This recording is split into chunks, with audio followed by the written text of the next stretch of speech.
बिस्मिल्लाहिर्रहमानिर्रहीम। आधी दुनिया को अपनी सल्तनत बनाने वाला नमरूद एक जालिम और बदकार बादशाह था। उसका शजरा निसब हज़रत नूह अलैहिस्सलाम से यूं जा मिलता है। नमरूद बिन कनान बिन कौस बिन साब बिन नूह। रवायात में है कि नमरूद ने 400 साल तक एक तवील और एक मजबूत हुकूमत की। इसके दौरे हुकूमत में बुत परस्ती आम थी। हर इंसान ने अपने अपने खुदा बनाए हुए थे।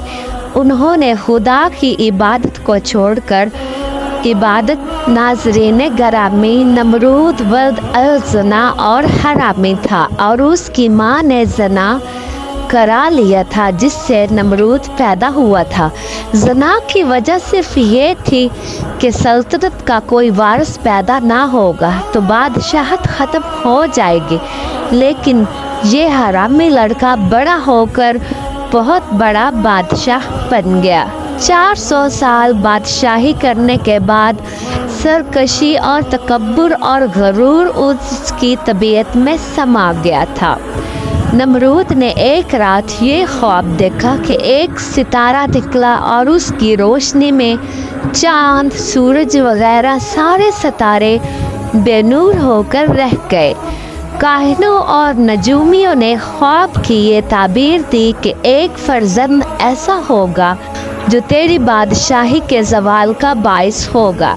ये सुनकर नमरूद बेहद परेशान हो गया और उसने ये हुक्म दे दिया कि मेरे शहर में जो बच्चा पैदा हो वो कत्ल कर दिया जाए और मर्द औरतों से जुदा रहे। चनाचा हज़ारों बच्चे कत्ल कर दिए गए, मगर तकदीर इलाही को कौन टाल सकता है। इसी दौरान हज़रत इब्राहीम अलैहिस्सलाम पैदा हो गए और बादशाह के खौफ से उनकी वालदा थे उस शहर से दूर पहाड़ की एक गार में उनको छुपा दिया।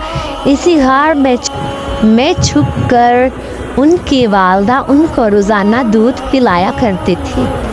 बाज़ मुफस्सिरीन का कौल है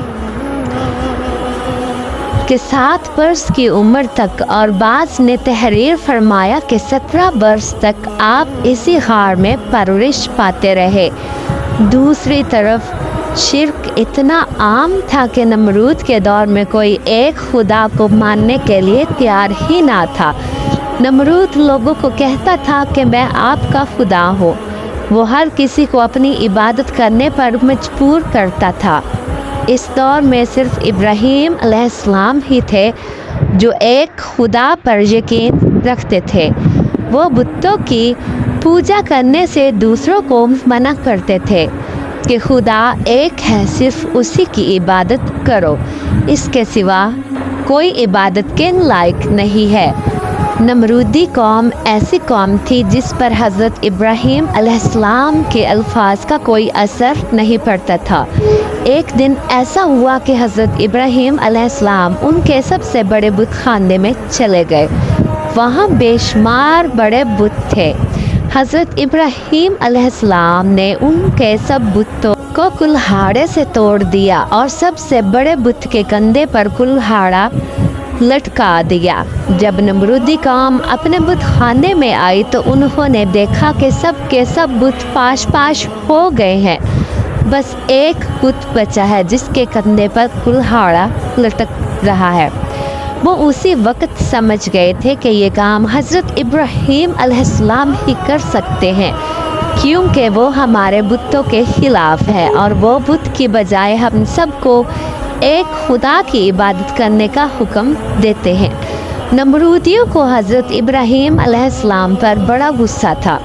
उन्होंने अपने बादशाह नमरूद को हज़रत इब्राहीम अलैहिस्सलाम की इस हरकत के बारे में बताया कि हज़रत इब्राहीम अलैहिस्सलाम ने हमारे सब बुतों को पाश पाश कर दिया है। नमरूद ने कहा कि खुदा तो मैं हूँ, वो कौन होता है जो लोगों को मुझे सजदा करने से रोकता है और बुतों को भी पाश पाश किया है। नमरूद ने हुक्म दिया कि एक जगह पर लकड़ियाँ इकट्ठी करके आग जला दो और हज़रत इब्राहीम अलैहिस्सलाम को उस आग में सज़ा के तौर पर फेंक दो। नमरूदियों ने हज़रत इब्राहीम अलैहिस्सलाम को आग में फेंक दिया था। आग ने अल्लाह ताला के हुक्म से हज़रत इब्राहीम अलैहिस्सलाम के जिस्म पर कोई असर ना किया, वो अल्लाह ताला के हुक्म से ठंडी हो गई थी। हज़रत इब्राहीम अलैहिस्सलाम के जिस्म पर कोई असर ना हुआ। हज़रत इब्राहीम अलैहिस्सलाम का फरमान है कि मैं जितने दिन तक आग में रहा, मैं तो अल्लाह ताला के एक ख़ास रहम करम में रहा था, मैं उस आग में सुकून से रहा था। इतना सुकून मैंने कभी नहीं देखा था। हज़रत इब्राहीम अलैहिस्सलाम को आग से बाहर निकाला गया तो आग से बाहर आते ही हज़रत इब्राहीम अलैहिस्सलाम ने नमरूदियों से कहा कि तुम सब अल्लाह की इबादत करो, बुतों की इबादत करना छोड़ दो। ये बुत तुमको जहन्नुम की आग की तरफ लेकर जा रहे हैं। हज़रत इब्राहीम अलैहिस्सलाम ने नमरूद को समझाते हुए कहा कि तुम अपने बेहुदा कामों से बाज आ जाओ और एक खुदा की इबादत करो। नमरूद पर हज़रत इब्राहीम अलैहिस्सलाम की किसी बात पर असर नहीं हो रहा था। नमरूद ने हज़रत इब्राहीम अलैहिस्सलाम को कहा कि मैं नमरूद खुदा हूँ। फिर नमरूद ने हज़रत इब्राहीम अलैहिस्सलाम को कहा कि तुम्हारा खुदा कौन है। हज़रत इब्राहीम अलैहिस्सलाम ने कहा मेरा खुदा अल्लाह ताला है जो हर किसी को ज़िंदगी और मौत देने वाला है, जो पूरी कायनात और आसमानों का मालिक है। जब हज़रत इब्राहीम अलैहिस्सलाम ने ये बात कही तो नमरूद ने मुस्कुराते हुए कहा कि ये सब काम तो मैं भी कर सकता हूँ। नमरूद बादशाह ने 2 कैदियों को बुलवाया जिनको सज़ाए मौत हो चुकी थी। उनमें से नमरूद ने एक को मार दिया था और दूसरे को आज़ाद कर दिया था। ये काम करने के बाद नमरूद ने हज़रत इब्राहीम अलैहिस्सलाम को कहा ये देख, मैं खुदा हूँ, मैंने एक को मौत के घाट उतार दिया है और दूसरे को ज़िंदा छोड़ दिया है। इस तरह नमरूद हज़रत इब्राहीम अलैहिस्सलाम के सामने बेशुमार दलील देते हुए कहने लगा कि असल खुदा तो मैं हूँ, अब बता तेरा खुदा कौन है। हज़रत इब्राहीम अलैहिस्सलाम ने फरमाया कि मेरा खुदा वो है जो सूरज को मशरिक़ से तलू करता है और मग़रिब में ग़ुरूब करता है। अगर तू खुदा है तो सूरज को मग़रिब से तलू करके दिखा। हज़रत इब्राहीम अलैहिस्सलाम की ये बात सुनकर नमरूद बेबस हो गया और कोई जवाब ना दे सका। इस तरह नमरूद अपनी सारी कौम के सामने ज़लील होकर रह गया। इससे पहले भी कई बार हज़रत इब्राहीम अलैहिस्सलाम ने नमरूद को खुदा की इबादत करने और खुदा को एक मानने का हुक्म दे दिया था। नमरूद पर हज़रत इब्राहीम अलैहिस्सलाम की बातों का कोई असर ना होता था। चुनाचे हज़रत इब्राहीम अलैहिस्सलाम ने कई बार नमरूद को दीन हक़ को कबूल करने की दावत दी। नमरूद हज़रत इब्राहीम के इस अमल से तंग आ चुका था।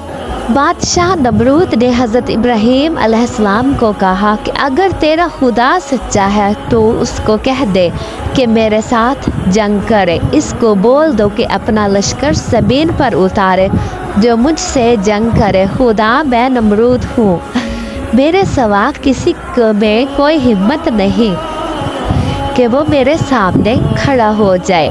नमरूद की ज़ुबान से ये लफ्ज़ों का निकलना ही था कि हज़रत इब्राहीम की बारगाह में हज़रत जिब्राईल अलैहिस्सलाम तशरीफ़ ले आए और फरमाने लगे कि अल्लाह ताला का लश्कर जंग करने के लिए तैयार है।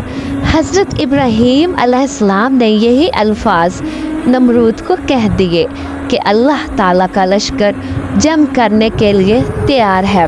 जब हज़रत इब्राहीम अलैहिस्सलाम की बात सुनकर नमरूद ने जंग की तैयारी करने के लिए 3 दिन मांग लिए।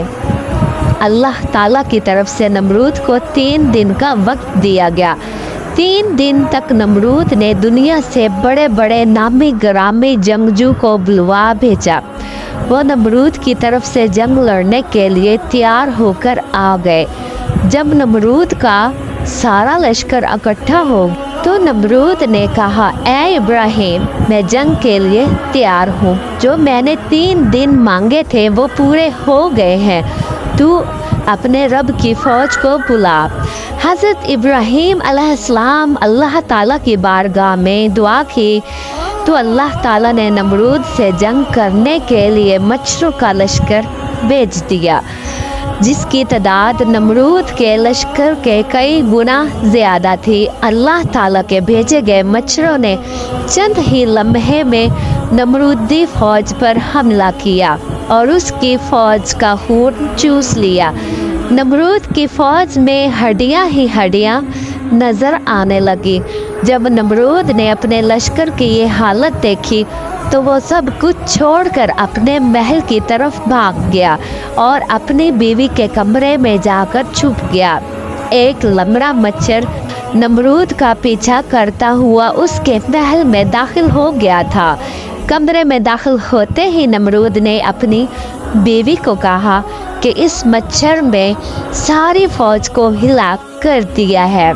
ये बात कर ही रहा था कि अल्लाह ताला के हुक्म की तामील करता हुआ एक मच्छर नमरूद के नाक में चला गया। मच्छर नाक से होता हुआ दिमाग तक जा पहुंचा। मच्छर दिमाग में जाकर दिमाग को काटने लगा।